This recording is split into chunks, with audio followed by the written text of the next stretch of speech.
to Psychology Revision with me, Liam. And me, Joe.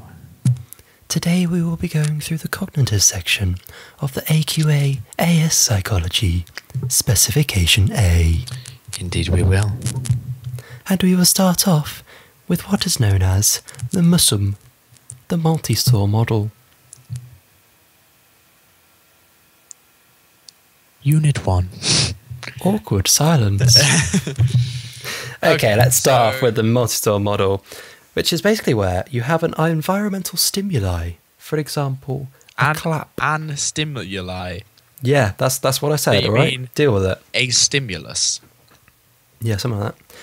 Which An is then environmental transferred stimulus. into the sensory memory. And how is it transferred into the sensory memory? How is it encoded? It is encoded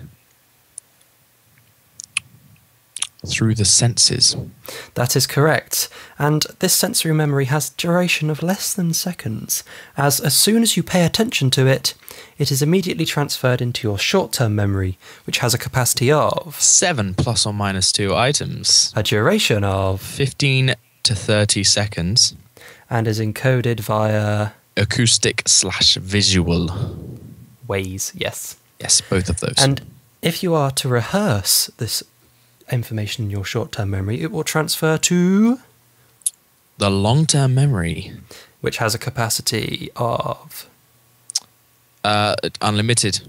yes, and a duration of, Unlimited. yes. And how is it encoded? Unlimited? No. It's semantically encoded. It is semantically encoded, which means that it has meaning beyond just the clap. The clap? The cold, hard consonants and vowels. Yes, It means something. it does. And there is something called, let's ignore that. Let's go on to evaluation for the multi-store model. We have some case studies. First off, HM. Hard man. Yes, maybe, probably not. Ignore that. HM had his hippocampus removed and could not make new memories. This was as his long-term memory was damaged. As he could not transfer memories from his short-term memory to long-term memory via rehearsal. This suggests and supports the idea that there are multiple stores in your multi-store model. Another case study called Clive Waring. The case study of Clive Waring is where this man had an infection in his brain that reduced his memory of his personal events. So, for example, his wife could enter a room and he would greet her every 10 seconds. Yeah. However, Clive Waring could still play the piano. So the long-term memory was intact, but the short-term memory was severely impaired. Yes, which also suggests multiple stores in the multi-store model. Indeed. It's a supporting study. Right, let's evaluate the capacity of long-term memory with Solomon Sharad... No, not again. yeah, that one. Solomon Shereshevsky. Indeed. Bonus points if you can spell her name. Who had the best memory ever, and no limit could be found to her memory, which supports the idea that long-term memory is, of course, unlimited. She could try learning AS psychology. That would probably limit her memory. That is very true. Anyway, capacity of short-term memory can be evaluated via the digit span technique. What is this, Joe? Basically, it's a list of digits. And you have to try and recall as many as possible.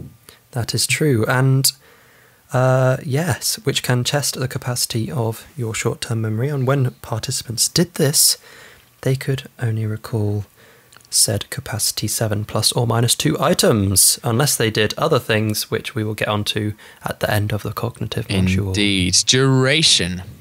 Duration for in long-term memory, Joe. So we already established that duration is unlimited. It is. There was a study where a leaving class, did an end-of-year book, with people's photographs in it.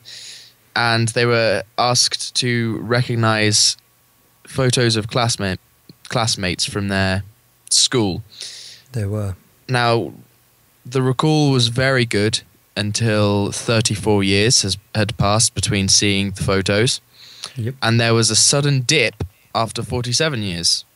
Yes, so this shows that after a while, your duration might slowly decrease. Due to but this could be aging effects on the brain. Yes. So, yeah. On duration of short-term memory, there was a study into trigrams, which are... What are trigrams, Joe? They're little tiny non-words. They are. Basically. That are 3 letters long. Like LMT. Or... Lumt. Or BU... BUM. No, that is a word. It spells bum. So immature. Anyway, that's speaking diagrams. of distractor tasks. It's just, yes, so after you were given the trigrams, they were given a distractor task for so many seconds. This changed in different conditions, and they were asked to recall as many trigrams as they could. So after a 3-second distractor task, participants could recall 80% of the trigrams, but after an 18-second distractor task, only 10% of the trigrams were recalled correctly. I be recalling correctly in saying that the distractor task was counting backwards in 3s? Probably, you might be right there. Yes. But just make up a distractor task, no one really cares. But this did prevent rehearsal, which meant that you could not transfer it to your long-term memory, which meant it stayed in your short-term memory and showed that the duration of short-term memory decreased rather rapidly. Indeed. All right, moving on to encoding. With long-term memory, how can we evaluate this? Well, we could highlight the study where a group of participants was shown a list of words acoustically or semantically dissimilar and similar. So what does this mean? What is acoustically similar words? Acoustically similar words are words that sound similar. Yes, they are. For example? Shark and heart, sort of. Yes, sort of. Or shark and shank. Okay. Yes, that could be classed as acoustically similar. But semantically similar, what does this mean? These are words that they sort of have a shared meaning or a link semantically. Yes. So, for example? Shark, death. Very cheerful. Indeed. Okay, and this study found that semantically similar words were better recalled, and concluded that words in your long-term memory that was semantically similar, obviously better recalled, so concluded that the encoding of long-term memory must be semantic. Indeed. Because you can remember things for longer. Awesome. If that's the multi-source model. All done. Not quite. We do have What? one last bit, because we haven't done encoding of short-term memory. Oh, silly me. Silly you. There was a study with a random sequence of 6 consonants. So L, S, D, M, N, X. Was that 6? Yes. I think it was. Yes. And the letters were acoustically similar or dissimilar. So it could be B, E, D, T, V, G, and G. Yes. Or dissimilar. So I'm not going to go through them. We don't have time. Because we all know you want to revise this as quick as possible. Or even though it is truly fascinating, isn't it, Joe? Oh, it is. This is what I'd like to do every weekend. But it's all good. We're doing it for you. So we have our random sequence of 6 consonants that are letters which are acoustically similar or dissimilar, and they found that participants were more likely to mistake acoustically similar letters, which shows that visual information, so when you're looking at the letters on the piece of paper, are converted into acoustic information, what they sound like, in the short-term memory. So it shows that They are encoded visually and acoustically. Okay, let's move on to some strengths. Some overall strengths of multi-store model.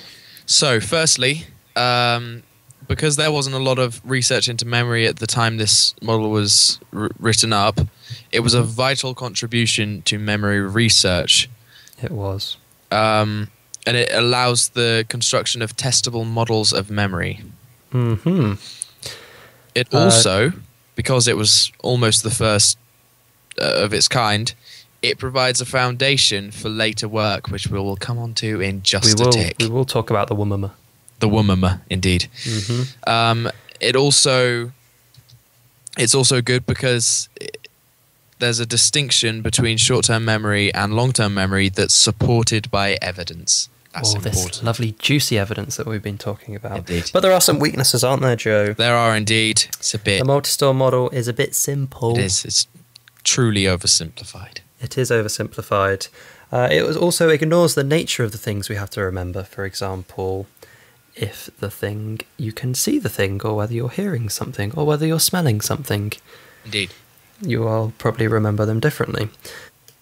We also have much of the supporting evidence that comes from artificial lab studies, which is a weakness, as for many reasons.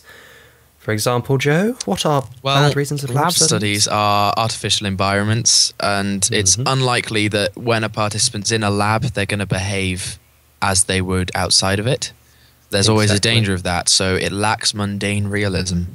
It does. And that does conclude our multi-store model. Congratulations. Hooray! 1 out of 5. Woo!